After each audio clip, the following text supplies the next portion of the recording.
The time is 9 o'clock, and you are listening to CHMA 106.9 FM.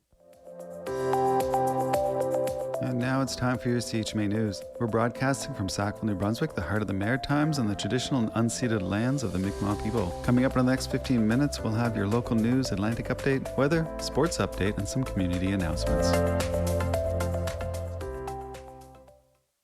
I'm Mike Robar, and this is your local CHMA News. Today. Hi, my name is John Claytor, and I'm a local artist and writer, and I've moved to Sackville in 1986, and I've been moving back ever since, it feels like. And I have a new book out called Nowhere. It's fiction. But first, the provincial government is set to table its 2026 budget today.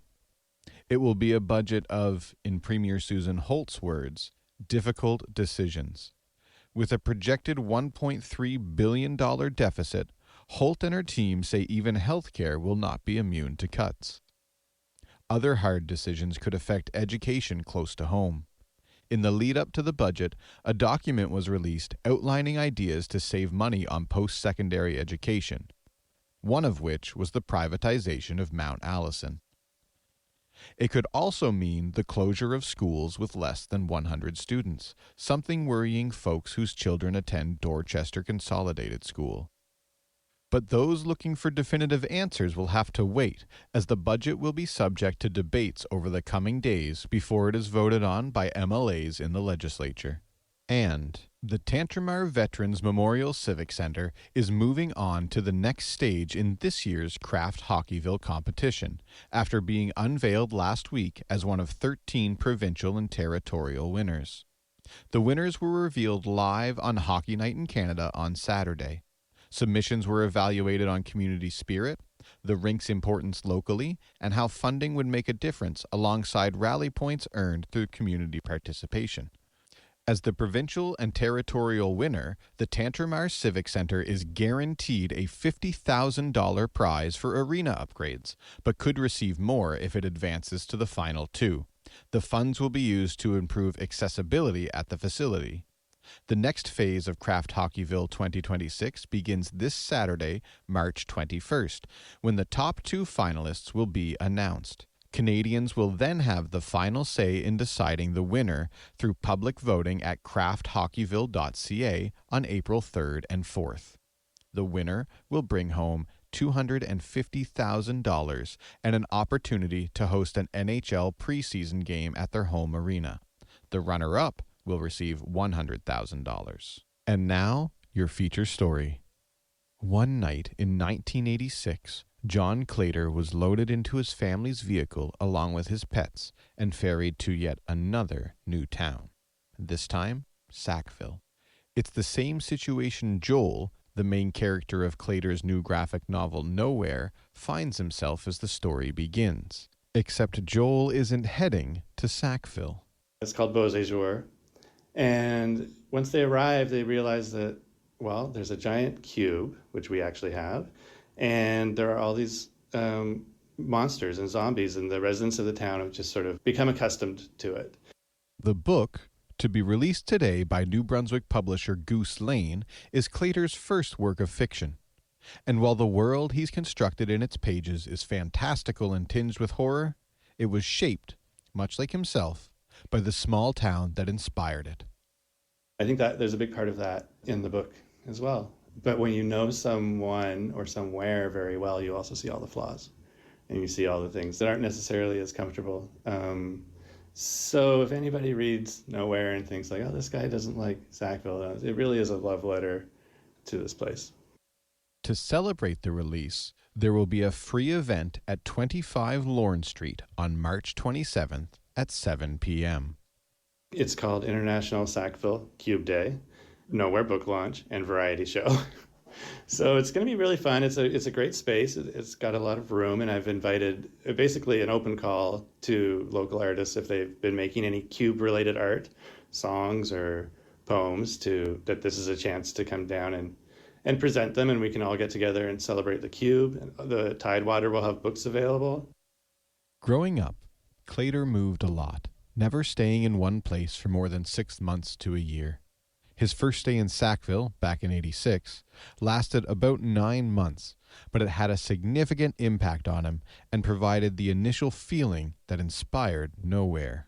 It's sort of the first place where I moved that I had like really like strong creative friendships with people, and I met some people that really changed my life. And then we moved to Moncton, and I came back 5 or 6 years later for university. And it was just like I had been completely forgotten. Like nobody remembered me. At least that's how I felt.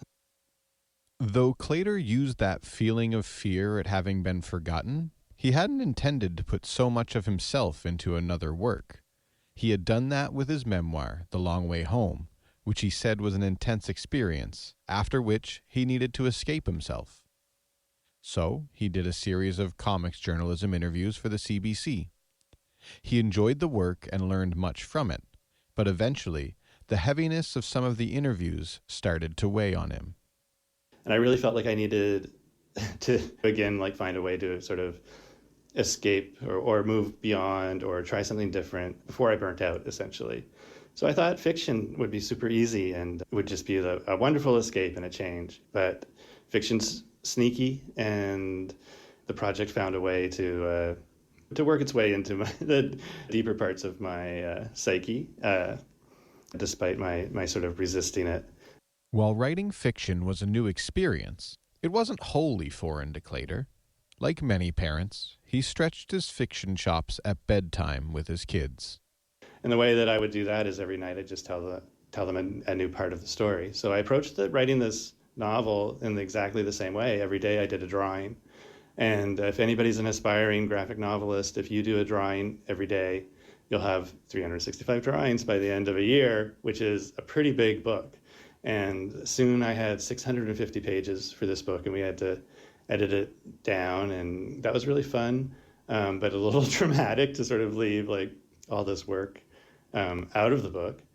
While Claytor says there are no pat answers in Nowhere, he hopes readers can learn something from his work and the way in which the character of Joel uses his sketchbook to process the bizarre happenings in Beausejour. One of the takeaways for me is just like how important creativity is, how important like just like having a sketchbook is, and just like the effect that it like small acts of creativity can have a huge effect on like your own life. And Claytor intends to use his creativity to head back to Beausejour in the future, as he's working on a new book with the working title Swamp Magic. It's all different characters, but takes place in the same city. There's an element of like a fascist invasion, but it's also a romance. And I'm having a great time.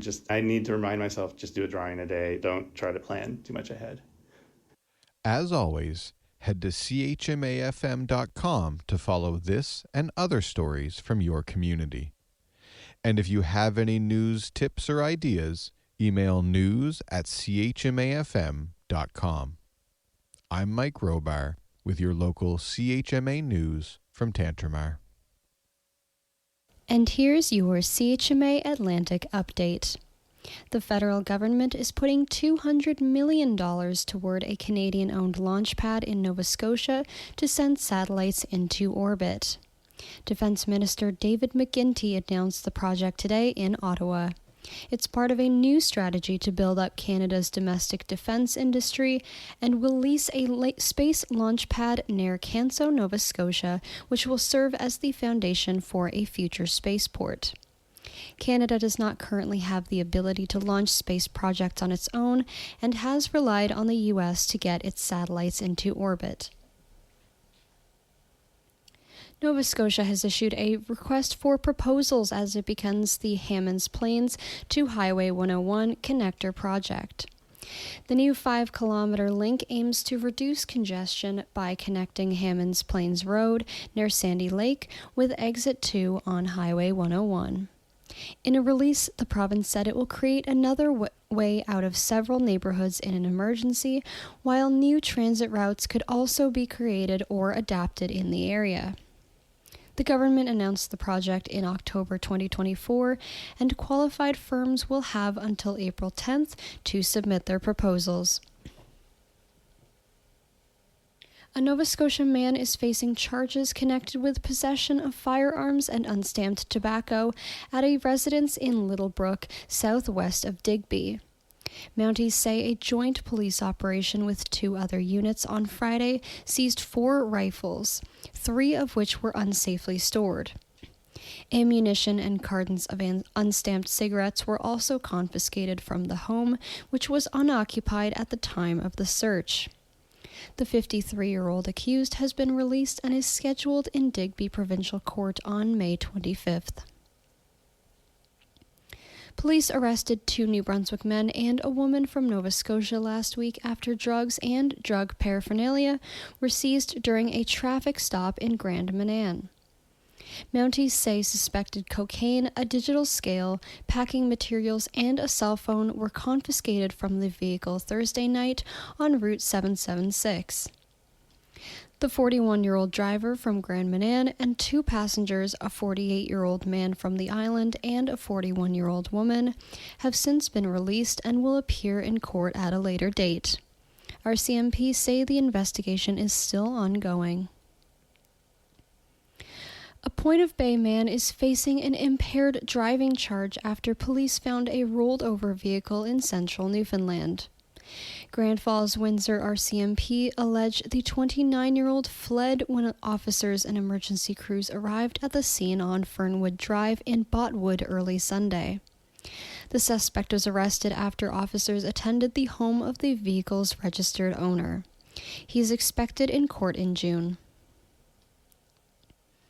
Prince Edward Island has released rules around brush burning and campfires with the official start of wildfire season this week. The Forests, Fish and Wildlife Division says the campaign runs from March 15th to November 15th each year and urges anyone planning on burning brush outdoors to check for restrictions. The province says campfires do not require burn permits, but in cases of severe fire risk, the province may ban them. Officers warn of stiff penalties for anyone who violates the restrictions. And that has been your CHMA Atlantic Update. Hi, this is Open Sky, and you're listening to CHMA in Sackville, New Brunswick. Is it on or? Yes, it's on. This is Constable Roy for the Sackville RCMP. You are listening to CHMA. Yes, great, thanks. That was perfect. And here's Brian Nielsen with your CHMA Sports Update. A difficult weekend for Tenshaw Regional High School hockey teams as both squads get eliminated from postseason contention. It was the women suffering an 8-1 defeat in Game 1 on Friday, and then on Saturday they were again on the wrong side of the ledger. Second time a 7-2 loss against the Miramichi Valley High School squad. And an even tougher one for the fellas. They were going up against Polyvalent Louis Malo. Tenshaw up 7-5 going into the third period. Give up, sadly, 4 unanswered goals, meaning that they were on the wrong side of a 9-7 final. Moving to professional hockey, yesterday in the PWHL was the Boston Fleet in overtime against the Montreal Victoire. They won 4-3. Toronto Scepters shut out the Seattle Torrent 2-0 at home, and it was the Minnesota Frost getting by the New York Sirens 4-3. And the men's side of the professional leagues, it was the Winnipeg Jets defeating the St. Louis Blues 3-2 at home. The Ottawa Senators with a 7-4 victory against the visiting San Jose Sharks. It was the Ducks with a 4-3 W against the Canadiens in downtown Montreal. Maple Leafs skipped by the Wild 4-2 final in that one. Edmonton Oilers, the best chance for Canada to have a Western Conference representative in the NHL playoffs. They defeat the Nashville Predators 3-1, and it was the Seattle Kraken at good old Climate Pledge Arena defeating the visiting Florida Panthers 6-2. And in the final event of the games in Milan Cortina, the Canadian ice hockey sledge squad for the Paralympics. They do what the other two Olympic hockey teams did, and they get a silver after losing to the United States, a 6-2 final. In that one, moving from the ice to the hardwood, it was the Oklahoma City Thunder getting their 53rd victory of the year with a 116-103 victory over the Minnesota Timberwolves. Mavericks defeat the Cavaliers by 10 on the road, 130-120. Raptors defeat the Eastern Conference leading Detroit Pistons 119-108 at home. It was the Bucks by 11 over the Indiana Pacers in Milwaukee, 134-123.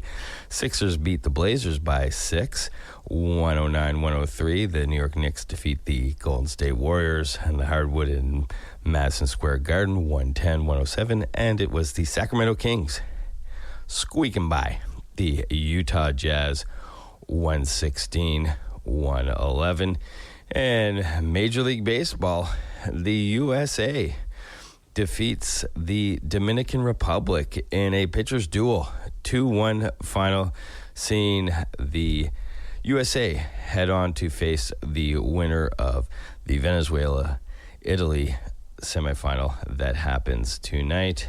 And finally, looking down the road to later this week and the start of the NCAA March Madness tournament, your top seeds on the men's side are Duke, Florida, Michigan, and Arizona. And over on the women's side, the number one overall seed is, no surprise, the UConn Huskies, joined by the UCLA Bruins, the Texas Longhorns, and the South Carolina Gamecocks. And that's Brian Nielsen with your CHMA Sports Update. Please be sure to check out Brian's show on Mondays at 8:30 a.m. for more sports commentary.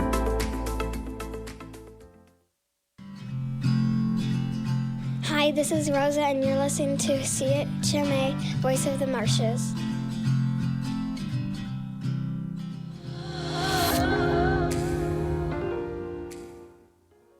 Hey folks, this is a call for all artists in and around Tantramar. The Art Love Tour is coming to town and you're invited to showcase your talent. You can join them on April 16th at 6 p.m. at the Tantramar Veterans Memorial Civic Center. This is going to be an exciting live speed painting competition. Selected artists will have just 20 minutes to create a masterpiece in front of a live audience. So this is your chance to shine and connect with fellow creatives as you also share your art with the community. So don't miss out, folks.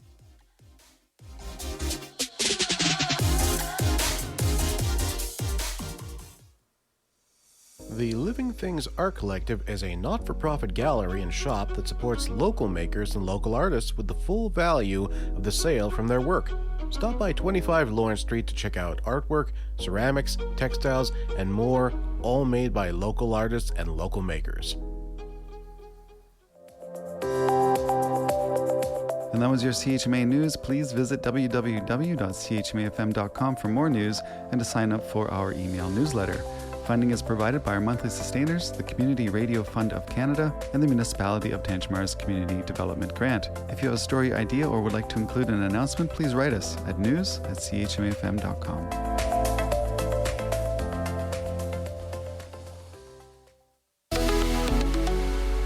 Playing the latest new electro-pop tracks, Cool Pop brings you the best new pop music from around the world. Tune in to Cool Pop every Wednesday at 6 p.m. on CHMA 106.9 FM.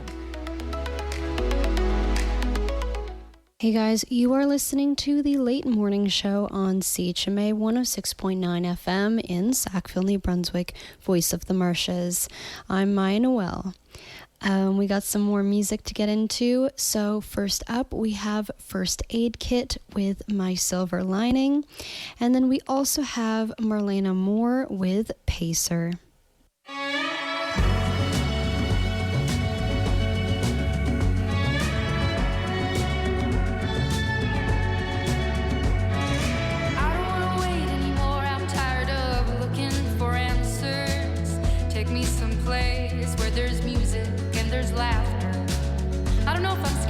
But I'm scared of living too fast, too slow. Regret, remorse, hold on. No, I've gotta go. There's no starting over, no new beginnings. Time raises on. Just gotta keep on keeping on.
That was Marlena Moore with Pacer on CHMA 106.9 FM in Sackville, New Brunswick. I'm Maya Noel, and you are listening to the Late Morning Show. We also listened to First Aid Kit with My Silver Lining. We've got enough time for one more song, so I'm going to send you away with Wild Little Spring and Paths. Thank you so much for listening. As always, you can find me back on the air at 5 p.m. I hope you have a wonderful day. Catch you later.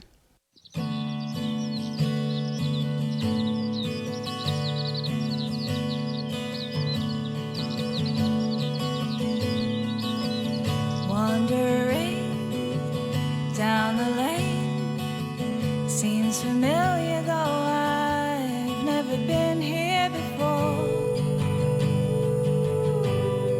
The light plays games, hedgerows filled with creatures unseen. It's been an age, but I still know their names. Still know their names. And I will follow. And the paths made before me.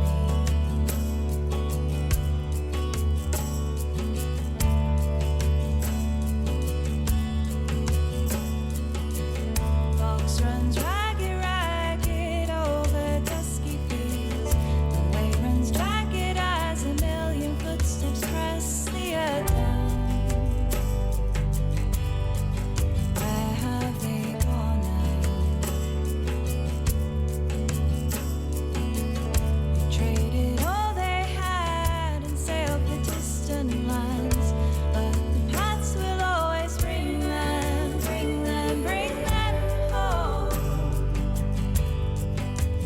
Where the blackbird sings. And I will follow. And the paths made before me. Skylark sings her ancient song, while the waves still shake the land, traversing the face of things that we before, memories smoothed by the sand. Memories, sing for me.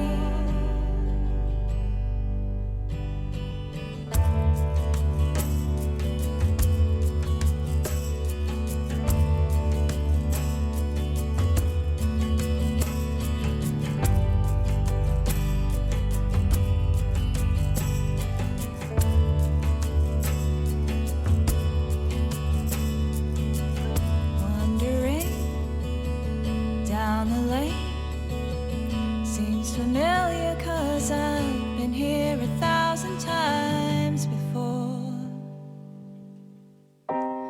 This is Emma. You're listening to CHMA 106.